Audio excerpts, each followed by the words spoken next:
여러분 안녕하십니까? 조은호 강사입니다. 반갑습니다.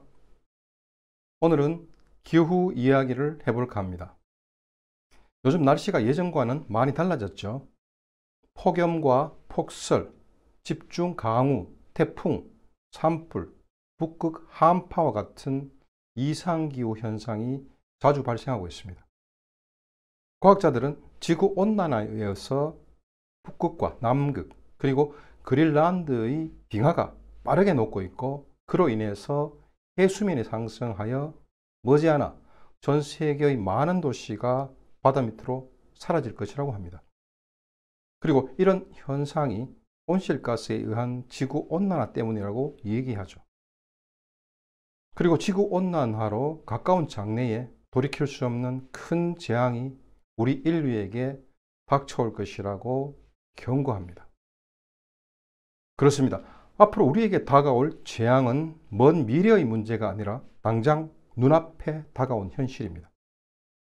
그래서 여러분들과 함께 최근의 기후변화와 관련된 환경 문제가 어떤 원인에 의해서 발생하는지, 해결책은 있는 것인지, 그리고 앞으로 우리가 어떻게 행동해야 할지에 대해서 같이 고민해보는 시간을 갖도록 하겠습니다. 많은 분께서 날씨와 기후를 헷갈려 하시는 것 같은데요. 우리가 일반적으로 오늘은 날씨가 맑다, 흐리다, 춥다, 혹은 따뜻하다, 비가 온다, 이런 식으로 말하는 날씨는 며칠 혹은 몇 달과 같이 짧은 기간 동안 지역에 따라서 다르게 나타나는 기상현상을 말합니다. 반면에 기후라고 하는 것은 30년 이상 측정한 기상의 평균을 말합니다. 날씨와 기후를 구분하기 위해서 보통 날씨는 지구의 기분이고 기후는 지구의 성격이라고 비유를 합니다. 사람의 기분은 수시로 바뀌죠.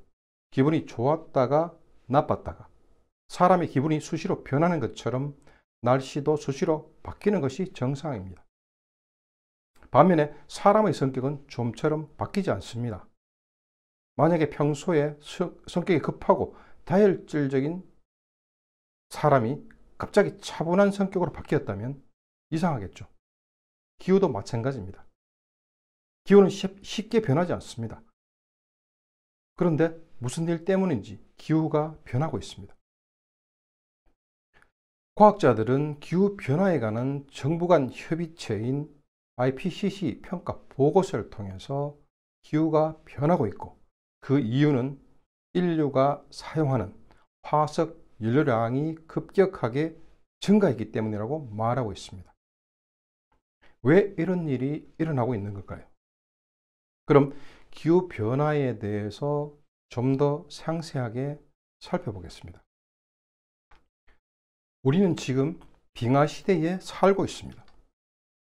이렇게 말씀드리면 시청자분들께서는 빙하 시대라고? 무슨 소리를 하는 거야?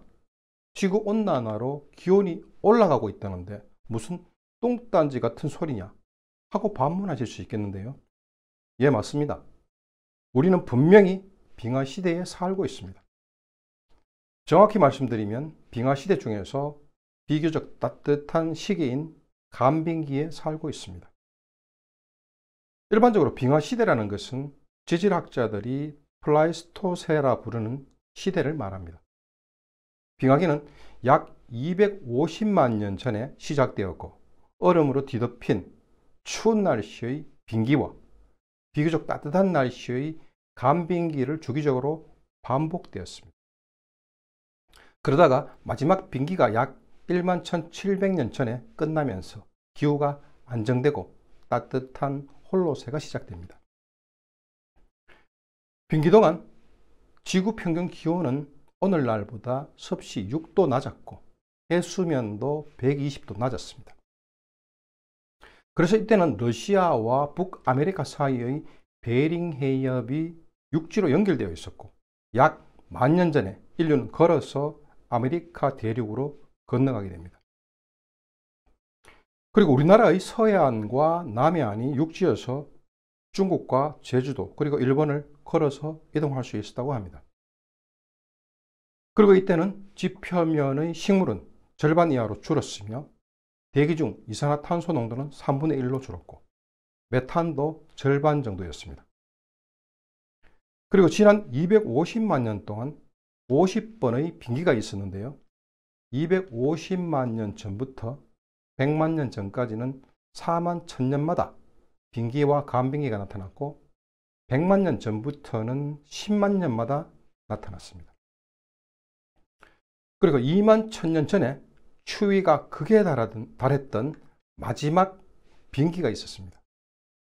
그러면 인류는 언제부터 지구에서 살았을까요? 지금부터 약 25만 년 전부터입니다.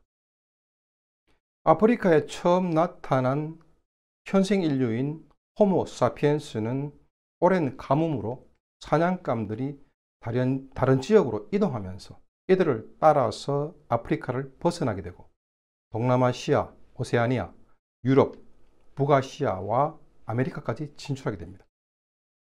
그러면서 혹독하게 추운 빙하기를 견뎌내고 약 1만 1000년 전에 마지막 빙하기를 지나면서 기온이 안정되고 살기 좋은 온화한 기후의 홀로세를 맞이합니다. 그러면서 인류의 생활 방식은 수렵과 채집 활동에서 농업과 가축을 사육하는 새로운 생활 방식으로 전환됩니다. 그리고 빙하가 서서히 녹으면서 현재와 같은 해수면이 안정된 이후부터 큰 강을 끼고 대규모로 모여서 살게 됩니다.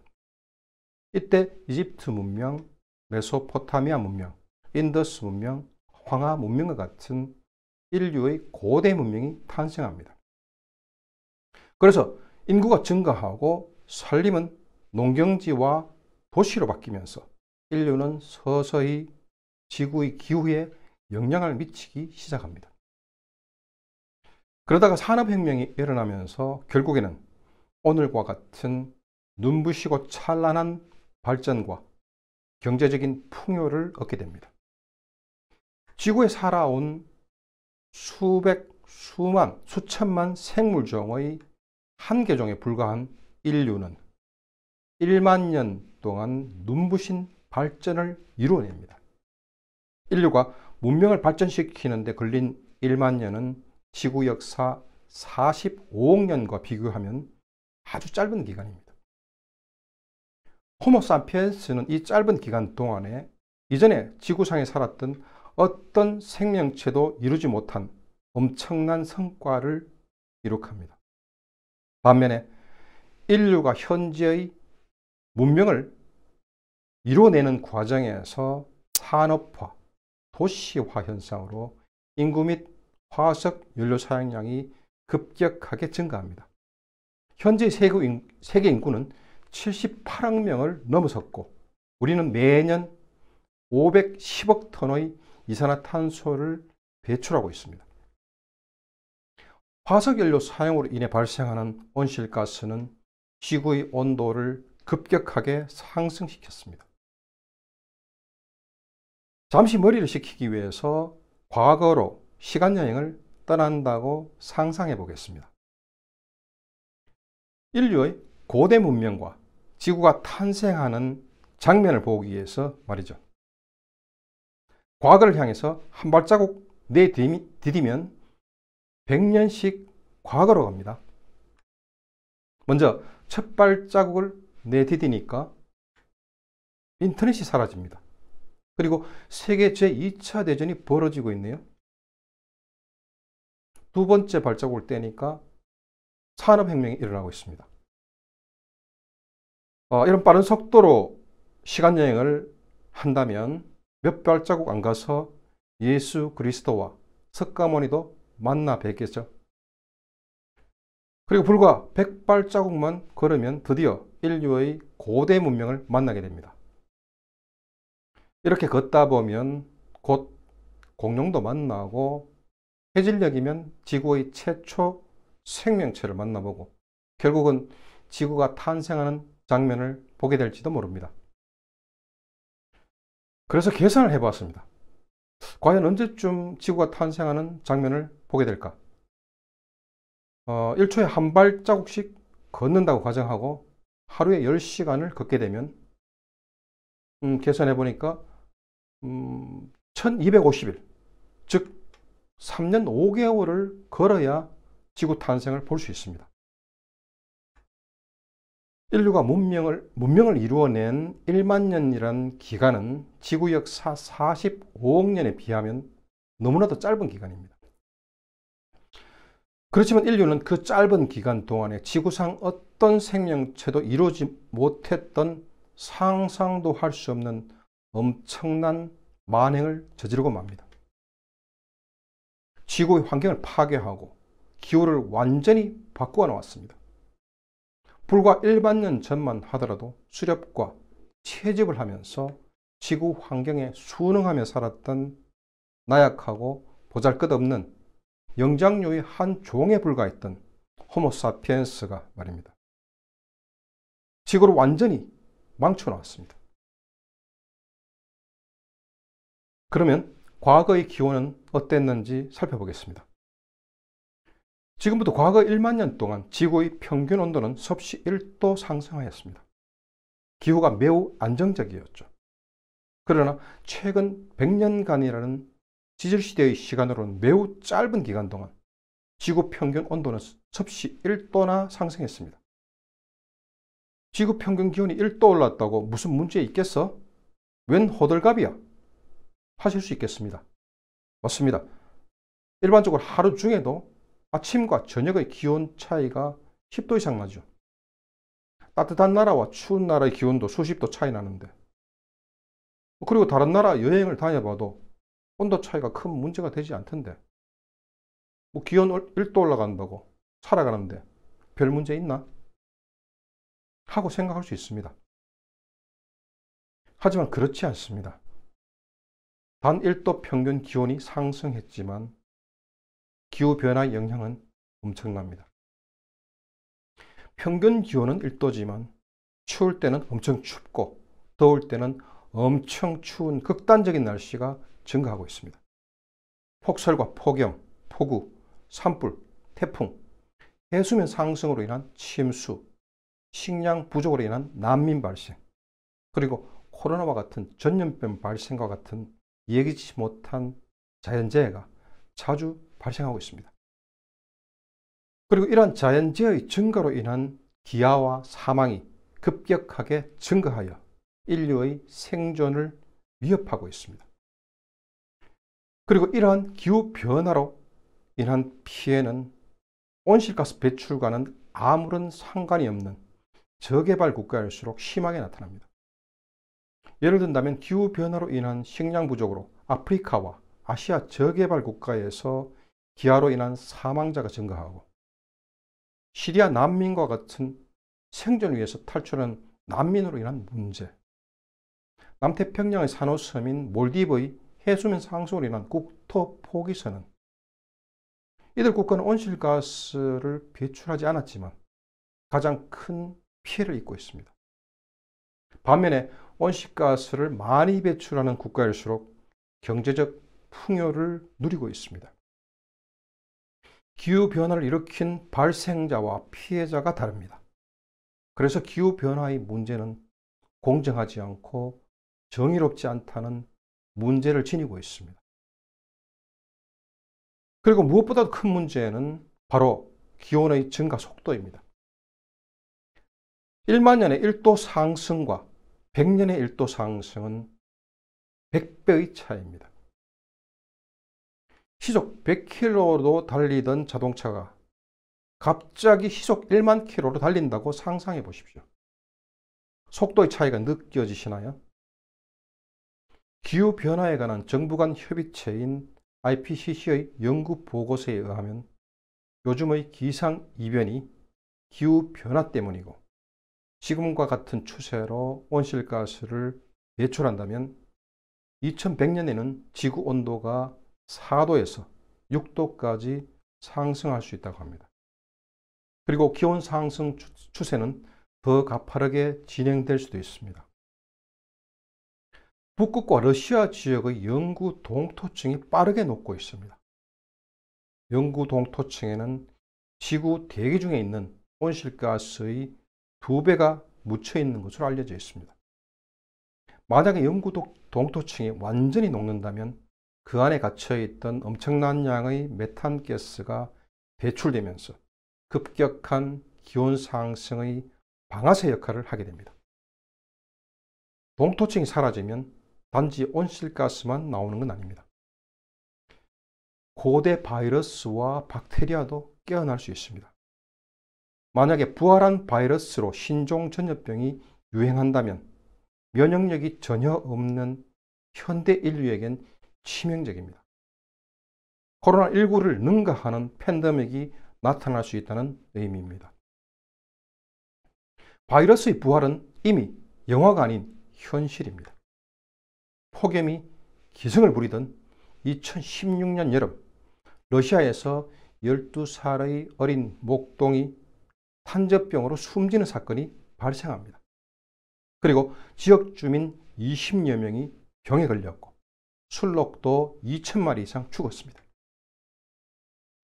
처음엔 생물학적 테러 가능성이 제기되었지만 전문가들은 동토층이 녹으면서 탄저병에 감염된 동물 사체가 공기 중에 노출되어 병이 퍼진 것으로 분석했습니다. 그리고 동토층에 묻혀있는 메탄은 이산화탄소보다 지구온난화에 미치는 영향이 21배나 큽니다. 동토층이 녹게 되면 기온 상승은 더욱 가속이 붙게 되고 어느 시점에는 지구의 기후 조절 시스템이 붕괴되는 티핑 포인트를 넘게 됩니다. 티핑 포인트라는 것은 균형이 깨지는 시점을 말합니다. 만약에 탄성이 있는 막대 같은 것을 힘을 주어서 구부리면 점점 휘겠죠. 계속해서 막대를 구부린다면 어느 순간 탄성을 잃고 부러지고 말 겁니다. 우리 인류는 기후 조절 시스템이 붕괴되는 것은 반드시 막아야 합니다. 만약에 기후 조절 시스템이 탄성을 잃고 붕괴된다면 그때 가서야 인류가 모든 생산 활동을 중단하고 탄소 배출을 0으로 멈춘다고 하더라도 인간의 힘으로는 절대 그 이전으로 되돌릴 수가 없습니다. 이미 대기로 배출된 이산화탄소는 수백 년간 없어지지 않고 대기 중에 남아서 기온을 상승시키기 때문입니다. 결국에는 지구에서 인류를 비롯한 대다수 생물이 더 이상 생존할 수 없는 상황이 올 것이라고 과학자들은 경고하고 있습니다. 예를 들고 과학자들은 인류가 6번째의 대멸종을 눈앞에 두고 있으며 이러한 멸종이 인류의 활동에 의한 것이라는 의미에서 현 시대를 인류세라 부르기도 합니다. 과거에 있었던 5번의 생물 대멸종 사건은 화산 활동이나 운석 충돌과 같은 자연적인 원인으로 인해서 발생했습니다. 그러나 빠르게 진행되고 있는 6번째 생명 대멸종이 인류에 의한 것이라면 아직 우리 인류에게는 희망이 있을지도 모릅니다. 그렇지만 파국은 바로 눈앞까지 와 있고 더 이상 지체할 시간이 없습니다. 그러면 이러한 파국을 막기 위해서 우리는 어떻게 해야 할까요?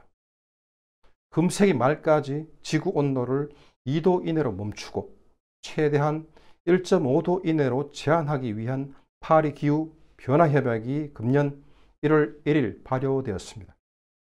전 세계 195개국이 참여하여 온실가스를 줄이기 위한 노력을 하고 있습니다.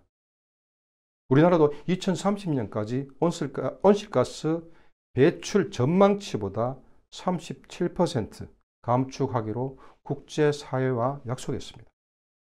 그렇지만 미국의 도널드 트럼프 전 대통령은 미국의 경제적인 이익을 위해서 국제사회의 약속을 지키지 않고 2017년 6월 파리 협정을 탈퇴를 선언하고 2020년 11월 공식 탈퇴하였습니다. 하지만 2021년 1월 20일 존 바이든 미국 대통령은 파리 기후변화협약에 재가입하였습니다. 이렇듯이 지구의 기온 상승을 멈추기 위해서 전 세계가 발맞추어서 공동 노력한다는 것은 결코 쉬운 일이 아닙니다. 그렇지만 인류의 생존을 위해서는 반드시 가까운 장래에 탄소 배출 제로라는 목표를 달성해야만 합니다. 이상으로 기후변화의 심각성에 대해서 알아보았는데요. 다음 시간에는 기후변화의 원인과 해결에 대해서 고민해보는 시간을 갖도록 하겠습니다. 오늘 강의가 유익하셨다면 구독과 좋아요 버튼 눌러주시면 감사하겠습니다. 여러분들의 관심이 저에겐 큰 힘이 됩니다. 여러분, 다음에 만날 때까지 안녕히 계세요.